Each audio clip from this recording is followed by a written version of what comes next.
Hey folks, it's Maxwell here and welcome to another TW9 video with AEW. It's time for a pay-per-view, it's time for AEW WrestleDream 2025, and it's going to be the first pay-per-view of the series that we're running for a second time. So we've got something we can compare it to. So last year's main event was the American Dragon Bryan Danielson defeating Jon Moxley to retain the AEW World title.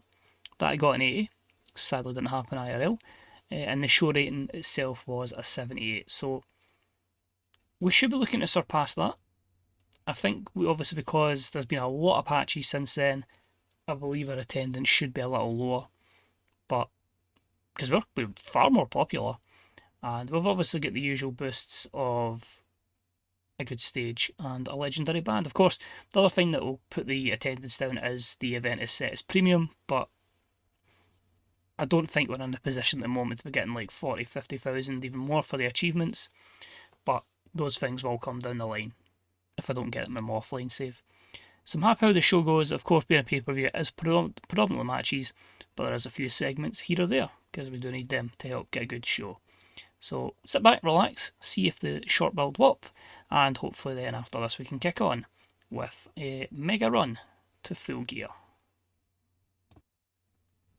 So here at the Blue Cross Arena in front of 9,700 fans, and we start off with Sami Zayn and Swerve Strickland in action. This bout had superb wrestling and good heat, with Swerve picking up the win over Sami in 22:56 with the Swerve Stomp. So a really strong opener, an 82 performance from Sami Zayn and 88 for Swerve Strickland. The storyline has advanced and gained heat. I believe the reason that probably drops to an 80 is because of a low storyline heat. Yep, as expected, but 85 for wrestling, 70 for the crowd, 80 segment overall. It's still a very good opener to the show. We then followed up with another 80, and this one had a bout that had good wrestling and a decent reaction from the crowd. Ricochet and Ua defeat the Power of Positivity in 13:07 when Ua pinned Kofi with a standing shooting star press following interference from Paul Heyman. This was our storytelling matchup of the evening, and it gives Ricochet and Ua their first defence of the AEW World Tag Team titles. Kofi's off his game though, unfortunately only brings us a 61 performance. Ricochet absolutely thriving with an 88. The wrestling here was a 74, the crowd a 59, and the segment overall an 80 as well. So especially with that being a storytelling matchup, a good win for Ricochet and Ua, and a good rating to boot. We then find out the early surprise, the third man for the team with the Young Bucks is going to be the aerial assassin, Will Ospreay. Should have been a bit obvious, he's the only big name that didn't have any match planned, so that's where I squeezed them in. So we're going to see the Young Bucks and Will Ospreay versus the Undisputed Kingdom. That only got a 72 though. The matchup was only a 75. So it was about that had some good wrestling and a decent reaction from the crowd as the Undisputed Kingdom, Adam Cole, Kyle O'Reilly and Roderick Strong defeat Will Ospreay and the Young Bucks in 17:50 when Adam Cole pinned Nicholas Jackson with the boom. During the matchup, we had Mark Briscoe run in and attack Ospreay, turning on Ospreay, and it gives the Undisputed Kingdom their third defence of the Trios Championship. So a few things to take from this. Wrestling 79, segment 75 to start with. Again, that'll be the heat of the story. Not ideal, but it is what it is. Ospreay brings a 96, which is great. Nicholas Jackson an 89. It's trying to get those ratings of the Undisputed Kingdom up. Good stuff though from Strong and Cole. It's going to be tough building up Kyle O'Reilly. And handle the changes. It's been 6 segments, but there you go. Mark Briscoe heel. Let's try it. He's frustrated, he's pissed off, he's getting blamed. Next up was our best match of the night so far. Superb wrestling and good heat as Walter defeated Jay White in 20:49 with the Lariat. This gave Walter his 10th defence of the International Championship. These two just clicked wonderfully. A 91 wrestling, 91 segment. Both guys in the 90s as well, if I believe correctly. This didn't even have a storyline attached to it, so that's probably why it was so good. But of course, some matches may benefit from a boost from a strong storyline. Next up, as we said we would, this is now the FTR takeover of AEW WrestleDream. For far too long we've been disrespected, not utilised, and not given the opportunities that we deserve. We should be the AEW Tag Team Champions. We've had to take out so many people to get our spot back. Chris Jericho injured, Christian Cage injured, and that no good snake Adam Copeland injured, and then he gets interrupted by You Think You Know Me. Here comes Adam Copeland. It's Copeland and Cage anyway, and they rush to the ring, and it's a full-on brawl with FTR. The babyfaces get the upper hand, and Cope and Cage go to get steel chairs. They're ready to smack FTR with both of them, but they duck and slide under the bottom rope and rush to the back. Copeland and Cage are back. So the obvious thing is here we're going to set up for that tag match down the line. But yeah, it was obvious we're building it for a while, and now it's happened. So Christian's getting stale, storyline advances, the segment overall, 63. Oh my god, it's another 99, we were so close. I just decided to fire it in to see how good we could do. And about that had sensational wrestling and good heat. The American Dragon Bryan Danielson defeats Konosuke Takeshita in 30-30 by submission with cattle mutilation. Everything out the match was specifically designed to give it an epic feel in front of the fans. I think they agreed with that one. Both guys get a 96 with a creative finish that was a success. Both guys in good form, great chemistry which boosts the match up as well, but the only negative being Excalibur weak on commentary. 96 wrestling, 71 crowd, 99 segment. If we look at the negatives for this one, Brian's physical condition, Brian's inconsistency, and the commentary work of Excalibur. Excalibur, if you've cost me my first 100, I'm not going to be happy. Damn, this should have main evented, but it was a last minute put job together, so you really couldn't. And I'm going to cry when the main event flops. Next up, Bout had some good wrestling and a decent reaction from the crowd. Samoa Joe defeats Kevin Steen in 17:43 by submission, kicking a clutch. 6th defense of the TNT title for Samoa Joe. So the storyline advances and it gains heat. They bring a 76 segment overall. Joe doesn't have the best overness in this, despite being like amazing. So it's obviously utilising him back up where I can have him in upper mid card main event scenes before obviously he starts to retire. And Kevin's one of those guys where he can take a few losses and gain that popularity straight back through fantastic work rate and promos. What I had about that was good wrestling involved in it and decent reaction from the crowd. The Hurt Syndicate, Bobby Lashley and Shelton Benjamin, defeat Aussie Open in 14:04 when Shelton Benjamin pinned Mark Davis with pay dirt. This also was storytelling. In terms of in-ring work, Kyle Fletcher head and shoulders above the rest, and Shelton was a weak link. So the 79 overall is pretty good. I feel like you've just brought them back, after Shelton's injury. We need to get Shelton a bit more over. He can afford to take a win here and over it in Davis, and it teases that kind of tension still between Davis and Fletcher, because if he's getting 94s, I do need to start thinking about the single run at one point. But again, I appreciate the excellent chemistry. It is always going to boost that. But good stuff there. Hurt Syndicate with the win. Next up, TBS Championship on the line. Good wrestling and a decent reaction from the crowd. Toni Storm defeats Masha Slamovich in 13:47 with Strong Zero. I made this steal the show. 3rd defence of the TBS title for Toni. Masha's not over and not get great momentum, but clearly can go. Clearly is fantastic, and I felt like at least this can raise her stock a little bit, and inevitably she will get a good push. But 78 wrestling, 77 segment, high 70s for both ladies' performance, and a storyline that advances and gains heat. And then it was the Continental Championship in the line. Bout that had superb wrestling and good heat. Kenny Omega defeats Orange Cassidy in 22:12 with the one-winged angel. Gives Kenny his 16th defence of the Continental Championship. Obviously I need to really be certain who I want that champion to be going into, out of Full Gear and into the Continental Classic. But the wrestling was in 88. Segment in 82, both guys in 88, storyline advances and gains heat. You have to remember 2 baby faces though, so that's always going to cause a penalty there. And then after this one, it was a great battle between Kenny Omega and Orange Cassidy, but on this day, Kenny Omega prevails. He shakes the hand of OC while the spotlight again shines in the rafters, and again Darby Allin points the bat at Kenny Omega. So 84 for this one, storyline advances and gains heat. Yeah, Darby is not a happy chappy. We then had our bout for the Women's Championship. Had good wrestling and a decent reaction from the crowd. And Mercedes Moné defeats Willow Nightingale in 18:14 with the bank statement, submission victory, and it's her 4th defence of the women's title. 73 wrestling, 79 segment overall. Both ladies with good chemistry together. As much as I want to put a title on Willow at one point, I still need to build her up. But it's just if she's getting 79 weighted matches with Mercedes, it shows she's not too far off. The fact that we're getting Mercedes up to 80 ratings though is pretty damn good. Post-match, Mercedes picks up the win and she now orchestrates a beatdown of Willow Nightingale by the Monet Corporation, so including Bailey, Nixon, Null and Sky Blue. They all ambush Willow. But here to make the save is Io Shirai, Becky Quinn and Jamie Hayter. And then it is a 4v4 brawl, and the babyfaces hit their finishers to send the heels packing. So a nice wee feel-good factor there. 64 shows how powerful our babyface side is in the women's division, and it shows that Mercedes has a lot of help on hers. Jamie came across well.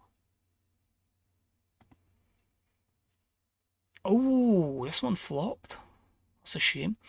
But they had some great wrestling and a decent reaction from the crowd. MJF defeats Hangman Adam Page in a cage match in 1859 when MJF escaped the cage after Page was taken out by Ricky Starks. So the numbers game with the advantage again. Wrestling here was an 83, the crowd a 68, the segment a 74. Hangman brought a 91, MJF a 76. The backbone storyline has advanced, but what was their negatives?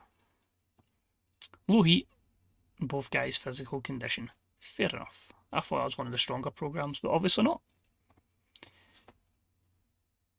MJF, a bloody mess, is then dragged to the back by Wardlow and Starks. The backbone aids him as MJF survives Hangman yet again. So storyline loses heat with this one again. That's a shame. But a 62 as MJF is taken away by his teammates. We then had a superb wrestling match, a wild brawl. A decent reaction from the audience here as Eddie Kingston defeats Claudio Castagnoli in 14-18 with the back fist to the future. So this one had good wrestling, 86, 92 for Eddie, holy shit, and 80 for Claudio. You're going to lose a few points because of the lack of psychology, but great chemistry will boost it. So maybe it could have been into the early 80s, I think. Is this one going to suffer from the story like the... No, it didn't actually. Stamina, physical condition, no, that's fair enough. I can deal with that one. But still good stuff as Eddie, well, he'll tell you himself, celebrates his massive victory, looks down the screen, looks down the camera. Moxley, just over 1 month's time, be ready, because at Full Gear, I'm going to kick your ass, buddy. So the war storyline is advanced. Eddie enjoys the freedom of going off script and gives us a stellar 88 promo. Main event time, I don't think it's going to deliver, but we'll find out. Phenomenal AJ Styles. Kazuchika Okada, I'm sure nothing else has to run, so we'll see how it goes. Wow, okay, fair enough, AJ stepped the hell up, yes. And about that had sensational wrestling and good heat. Okada defeats AJ Styles in 23:09 with the Rainmaker, and he makes his 4th defence of the world title. I was expecting AJ, because of his age, and maybe his declining stats, to get like maybe a 70s, maybe high 70s. The fact he's brought out a 94, Okada brought a 96. Storyline advances and gains heat. Great chemistry between them as well was good. So I think if I could have made this an epic like Bryan and Takeshita, we could have been mid-90s here. We might need to look at replacing Excalibur if this is the way we're going to go, because he could be penalising us. But yeah, 90 overall for that is good. We could see a show maybe about 96 and 97. Oh wow, that's with a low heat as well. So yeah, this could have been. Take away the physical conditions, Excalibur and the low heat. Could have been 94, 95 this match. But yeah, it's just good to give AJ the opportunity. There's a storyline planned for him. And yeah, Okada comes out of WrestleDream, still world champion. 94. It's obviously not 100, which would have been great to tick out one of them off the achievements, but it's going to really help us in terms of popularity. So as long as we can have this at a really, really high level, and then it allows a bit more flexibility on TV shows. Also shows we're kind of going that way that AEW went, where the pay-per-views were incredible, but sometimes television could be debatable. But some great matches in there. I think we might need to run Bryan Danielson, Kinosuke Takeshita back again at one point. But considering how the build was, I feel the pay-per-view was really damn good, and hopefully we can keep that up. So we'll address the locker room. Obviously we'll go with Takeshita and Bryan. It must be said, I did do the Inspire locker rooms, that probably did help as well. boost a few things with the wrestlers, but yeah, both of them really happy. Overall profit makes 65 million. Money's just not an option in this save anymore. So if you ever wanted to do your own network, it's still completely bugged. But hey, see, the end of the day, I'm only spending the money to build a physical Hall of Fame at one point to make sure I can sign who I want. So you can see across the board, most places we gain popularity by 2. Some places we only gained it in 1. We can see Alexa Mid-South going to 83, Tri-State 84. There will be a time where we'll be like maxed out. We won't get any higher unless we get like 90 rated shows. So we'll enjoy the bit of flexibility we can. It might make us closer to the next level. I'll need to take a wee look at size once we get there. Media scrum. So there, give it away, cheers dirt sheets, but we of course have made the acquisition of Gianna Daddio. We've got huge plans for her because I think we can work with her. Oh, it's a lot of people not happy. Yikes. We've also signed Gabe Kidd, so we'll just say we'll work his way up the ladder. That went down well. Scorpio Sky, I'll just say doubt will be offering my deal.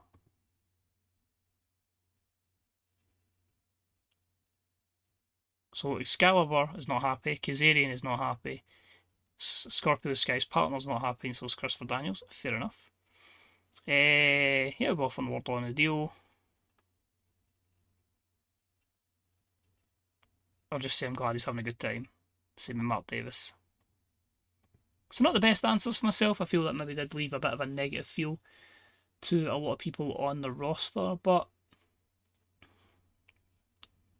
hey, we're making a shit ton of money. Why don't we just put it into morale bonuses? So yeah, happy with that. But I'm looking forward to now. We'll obviously find out exactly how long in a second, but it's a big run to full gear. And pretty much with full gear, you need to start thinking ahead as well. So, fantastic show. If I just look at Company Wars, EW, top 100s. So we'll have one, sorry, I forget Battle of Los Angeles night was 100, but yeah, to be just behind them, considering that was all big one-on-one matches, to take place as our third highest show is pretty good. And Bryan Danielson Takeshita gives us our second 99 following that Ospreay Okada main event as well. So pretty damn strong stuff there. So if I go back to the news, sorry, check that first. Is there anything else that directly affects us? Steve Cairns retiring. WWE are letting go Brutus Creed. How's his stats? Good technical. He might be wanting to sign for Ring of Honor and put in development, see how he develops. Ross Twaddell will be unhappy as Tamina has retired. And apart from that, there's a few other retirees there. Drew Galloway has relocated to the Great Lakes. Matt Hardy has left TNA. He is now a free agent. Wonderful. Couple of relocations. Nobody buys the pay-per-view, but 30 million people watch it on our network. So good stuff there. Pay-per-view overuse, well, it's pretty much done now anyway. Relationship change. Oh, your personal relationship with Bryan Danielson has went from deep friendship to like family. So what does it actually say? What does it say there? He is like family with Tony Khan. Oh, that's quite cool. I've never heard that before. I can't have that with Bryan Danielson my offline save because Bryan Danielson is my user character. And I've went my offline save, sorry, as Bryan Danielson as a booker, not the owner. So I need to do everything TK wants me to say. Darby Allin says Masha Slamovich is turning into a good worker. Mercedes Monet says Roderick Strong doesn't connect with the fans, but Roddy's awesome. And Wally Regal says that Camille is a natural talker. Interesting. So, just to confirm, 41 days to build to full gear, so hopefully I'll get a card written out as quickly as I can so we can start working towards that. And as promised, with the size, 5, huge size, and also 77 in every region of at least 5 game areas. So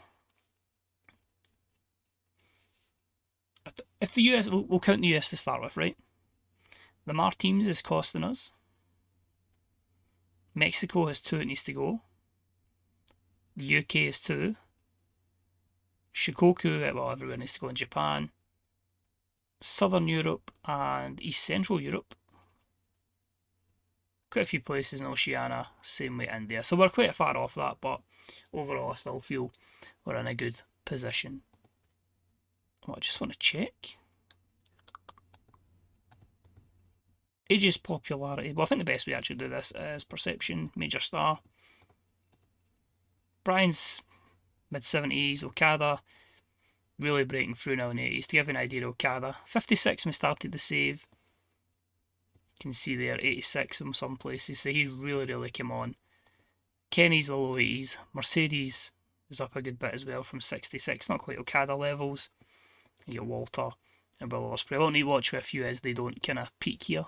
And pop cap is probably the best way. Hangman's got a long way to go. Becky's in a good position, as is Darby. We'll be starting with Liv at 80s. That's pretty much why she was signed. Swerve up to 71. Samoa Joe up to 69 for beating Kevin Steen.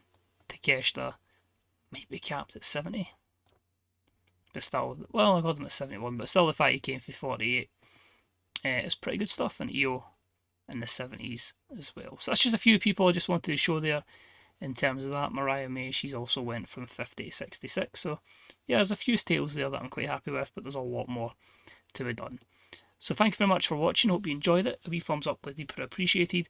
And hopefully you'll check out the next episode for the next week in AEW. Remember to check out the Fantasy Bookers subreddit, Grey Dog Software Forums, twb.com and bethebooker.net.